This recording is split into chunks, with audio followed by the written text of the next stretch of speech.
For centuries, Heracleion existed only as a name. Ancient writers mentioned it in passing, but no one could point to it on a map. It was described as a busy Egyptian port near the mouth of the Nile, a place of temples, trade, and rituals tied closely to the sea. Then, slowly, it vanished. By the time historians began searching for it seriously, Heracleion seemed less like a real city and more like a legend. The earliest references come from Greek historians such as Herodotus, writing in the 5th century BCE. He spoke of a city called Heracleion, known to the Egyptians as Thonis, located near the Canopic branch of the Nile. According to these accounts, this was the main gateway into Egypt for ships arriving from the Mediterranean. Foreign traders were required to stop there, register their goods, and pay taxes before moving inland. That detail alone suggests Heracleion was not a small town, but a major hub of control and commerce. Other ancient texts added to its importance. Some linked the city to the myth of Heracles, saying the hero once visited the area. Temples dedicated to Ammonius and other gods were said to stand near the harbor. Religious festivals passed through the city. Yet after around the 2nd century BCE, mentions of Heracleion faded. Later writers spoke instead of Alexandria and Canopus. Heracleion seemed to drop out of history without explanation. For a long time, scholars assumed the city had been destroyed on land. Earthquakes were common in the Nile Delta. Flooding reshaped coastlines again and again. Cities rose, fell, and were rebuilt. If Heracleion had collapsed or been abandoned, its remains might simply lie buried under layers of silt. Few imagined it could be underwater. That assumption began to change in the late 20th century. Advances in underwater archaeology made it possible to survey shallow seas with greater accuracy. Sonar mapping could detect shapes hidden beneath mud. Magnetometers could identify metal objects buried deep below the seabed. Slowly, archaeologists started to realize that parts of the Nile Delta had sunk over time. In 2000, a team led by French underwater archaeologist Frank Gaudio made a discovery that reshaped the story. Working in Abu Qir Bay, about 6 kilometers off the modern Egyptian coast, his team detected massive stone blocks beneath the seafloor. When divers went down to investigate, they found something unexpected.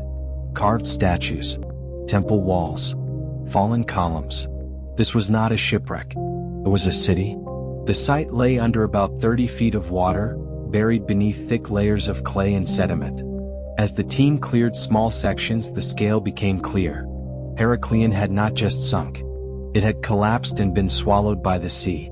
Among the first major finds was a colossal statue of a king, standing over 5 meters tall, carved from red granite. Nearby lay statues of gods, including Hapi, the deity linked to the Nile's flooding. These were not decorative pieces meant for small shrines. They belonged to large temple complexes, the kind built only in cities of real importance. Further exploration revealed the remains of the temple of Ammonius Jerub, once the religious heart of Heracleion. Stone blocks were scattered, some cracked, others intact, as if the building had been pulled apart and dropped. The layout suggested sudden destruction rather than slow decay. This detail would become crucial in understanding how the city was lost. As more of the site was mapped, archaeologists uncovered canals, docks, and harbors. Heracleion had been built on a network of islands connected by bridges. Waterways ran through the city, allowing ships to move goods directly to temples and markets. This design made sense for a port city, but it also made Heracleion vulnerable. The Nile Delta is made of soft, waterlogged soil. When shaken by earthquakes or stressed by rising water levels, this kind of ground can undergo liquefaction. In simple terms, solid land turns into something closer to liquid mud. Buildings lose support. Entire sections can sink or slide. Evidence suggests this is exactly what happened. Coins and pottery recovered from the site help date the final occupation of the city to around the 2nd century BCE. After that, activity drops sharply. There are no signs of rebuilding. No later layers of settlement. It appears Heracleion was abandoned quickly, possibly after a series of destructive events rather than a single disaster. One of the most striking discoveries was the number of ships. More than 60 ancient vessels were found in and around the harbor, preserved in the mud. Some were trading ships. Others appeared to be ceremonial barges used for religious processions. Their positions suggest they were caught where they stood, not carefully dismantled or removed. Despite all this evidence, questions remain.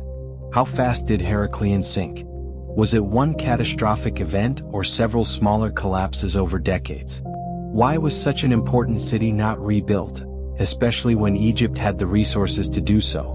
And how did its memory fade so completely that later generations believed it never existed? What is clear is that Heraclean was not a myth. It was a real city, central to Egyptian and Mediterranean life for centuries. Its rediscovery stands as one of the most important ancient ocean discoveries ever made, turning a lost name into one of the best documented submerged civilizations in the world. When divers returned to Heraclean again and again in the years after its rediscovery, the work became slower and more careful. This was not a site that could be cleared quickly. Thick mud covered everything, sometimes more than a meter deep. Each object had to be uncovered by hand, mapped, photographed, and left in place until it could be safely raised or studied underwater. In this quiet, patient process, the city began to reveal how people once lived there. One of the most important discoveries involved everyday movement through the city. The canals were not decorative. They were essential. Heraclean functioned almost like a floating city, with boats serving the role that streets play on land. Archaeologists identified quays, mooring posts, and docking areas built directly beside temples and warehouses. Ships could unload goods straight into storage or sacred spaces without ever touching dry ground. Artifacts recovered from these areas tell a clear story of trade. Amphorae from Greece, Cyprus, and the Levant were found alongside Egyptian pottery. Weights, measures, and seals suggest controlled commerce, not casual exchange. Heraclean was a checkpoint. Goods entered Egypt here were inspected, taxed, and recorded, then sent upriver. This matches ancient written records closely, confirming that the city described by Greek historians is the same one found underwater. Religion shaped the city just as strongly as trade. The temple of Ammonius Gerub stood at the center, and many objects recovered nearby relate to ritual activity. Gold coins, ceremonial vessels, and stone inscriptions point to regular festivals. One important ritual involved the god Ammonius traveling by boat from Heraclean to nearby Canopus during annual celebrations. The presence of large ceremonial barges supports this tradition. Some of the most delicate finds were small, personal items. Jewelry, figurines, and tools were discovered inside collapsed buildings. These were not objects meant to be abandoned. Their presence suggests people did not have time to recover their belongings. Whatever caused the city's destruction, it likely happened faster than a slow decline. Underwater archaeology also revealed how unstable the ground beneath Heraclean had been long before it vanished. Core samples showed layers of sand, clay, and waterlogged soil stacked unevenly. This kind of foundation is vulnerable, especially when heavy stone buildings are placed on top. Over time, stress builds. An earthquake, even a moderate one, can trigger sudden failure. Researchers believe Heraclean suffered multiple disasters. Earthquakes shook the region. Floods weakened structures. Rising sea levels slowly pushed water further inland. At some point, parts of the city gave way. Buildings slid. Temples collapsed. Canals widened as land sank. Instead of one dramatic moment, the end may have come in stages, each making the city less livable than before. What remains puzzling is why Heraclean was not restored. Other Egyptian cities were damaged many times and rebuilt. Here, the destruction seems final. One explanation is geography. As Alexandria grew in importance, trade routes shifted. Heraclean's role as a gateway faded. Without economic pressure to rebuild, abandonment became easier. Once maintenance stopped, the sea finished the work. Over time, the Nile Delta continued to change. Sediment buried the ruins. Coastlines moved. Memory faded. By the Roman period, Heraclean was already a ghost. Later generations built new towns without knowing what lay beneath the water. When medieval and modern scholars searched for the city, they looked on land, not at sea. This forgetting is part of what makes Heraclean so powerful today. Unlike many unexplained ruins, its mystery is not whether it existed, but how completely it disappeared. It shows how fragile even major cities can be when natural forces and shifting priorities combine. A place once central to international trade became invisible. The rediscovery also changed how historians think about submerged civilizations. Heraclean proved that entire cities can sink without leaving visible traces above water. It encouraged new surveys in coastal areas once thought empty. Since then, other sunken structures and lost underwater cities have been mapped, reshaping the history of ancient coastlines. Standing in the present, it is easy to forget how alive Heraclean once was. Ships arriving from across the sea, priests guiding sacred boats through canals, merchants unloading cargo under temple walls. All of it happened where fish now swim and sediment drifts slowly across stone. Heraclean is no longer a rumor or a half-remembered name. It is a mapped, measured, and studied city. Yet even with all that knowledge, it still asks questions. About how cities fail, about how memory works, and about how much of human history may still lie hidden beneath shallow water, waiting to be noticed. As researchers continued to study Heraclean, a new phase of the story began to take shape. The city was no longer just a remarkable discovery. It became a case study in how ancient societies interacted with unstable environments, and how quickly those environments could turn against them. Even with temples mapped and artifacts cataloged, the most important questions were still open. One of the biggest questions is timing. Archaeologists can date objects, but dating collapse is harder. Coins, pottery, and tools suggest daily life continued into the 2nd century BCE. Then suddenly it stopped. There is no long transition layer showing slow decline. This points to a relatively rapid loss of function. But rapid, in archaeology, can still mean years or decades. Whether Heraclean fell in a single disaster or a chain of events remains debated. Ancient writers offer hints, but no clear answers. Some texts mention earthquakes in the region. Others speak of flooding and land loss in the Nile Delta. None describe Heraclean's end directly. This silence may be because the city declined gradually in importance before it disappeared physically. By the time it sank fully, it may no longer have mattered enough to record. Soil liquefaction remains the leading explanation. This process is well documented in modern times. During earthquakes, water-saturated ground can lose strength and behave like a liquid. Heavy stone buildings sink or tilt. Entire neighborhoods can collapse in minutes. At Heraclean, evidence of tilted statues and fractured foundations supports this idea. Temples appear to have slid, not fallen straight down. Rising sea levels also played a role. The Mediterranean has risen steadily over the last 2,000 years. Even small increases matter in flat delta regions. As water crept inland, it weakened already fragile ground. Canals widened. Saltwater intrusion damaged soil structure. The city became harder to maintain with each generation. Another unanswered question is human response. Did residents flee suddenly or leave in stages? The personal items left behind suggest some departures were rushed. But there is also evidence that people tried to adapt. Repairs were made to docks. Some structures were reinforced. This suggests awareness of danger, even if the full scale was not understood. Why then was Heraclean not rebuilt? The answer likely lies beyond geology. Politics and economics matter just as much as earthquakes. During the same period, Alexandria rose to dominate Mediterranean trade.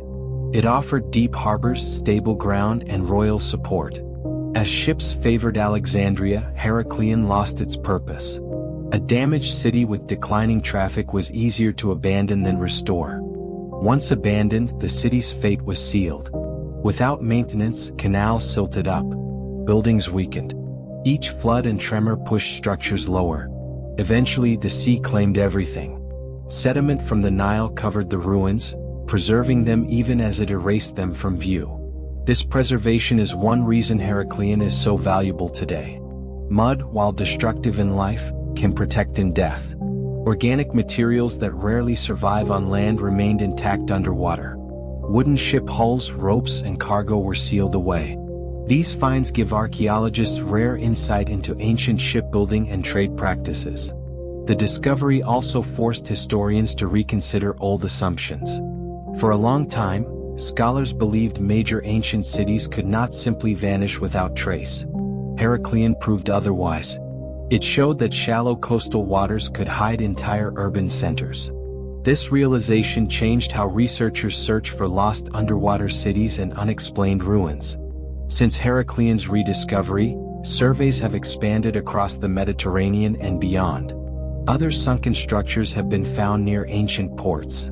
Some are small. Others hint at larger settlements. Not all will be as well preserved, but the idea that the sea holds more cities is now taken seriously. Heraclean also changed public understanding of ancient Egypt.